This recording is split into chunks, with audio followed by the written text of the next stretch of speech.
Real Housewives of Durban supporting cast member Umini Ntuli has been receiving backlash and negative comments for what they call her dislike of Londi London. Now, Umini has been very cold and rude towards Londi London to a point where she made a very disrespectful statement, I must say, where she even made those comments about Ulondi London, leading her, of course, to cry. Now, people have been reporting Mini's TikTok account to a point where it got banned today.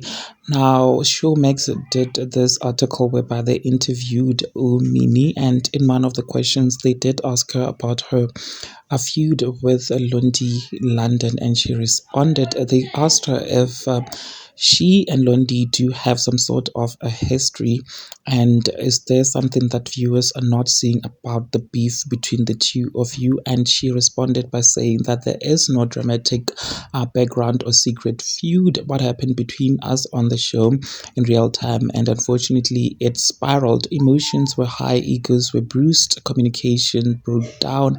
I've since reflected and reached out privately to apologize. What viewers saw wasn't the full picture, but my actions in those moments are on me, she said, responding, of course, saying that she did reach out to Ulondi London to apologize. Well, there you have it, you guys. What are your thoughts? Please engage them in the comment section and to make sure that you do share this video.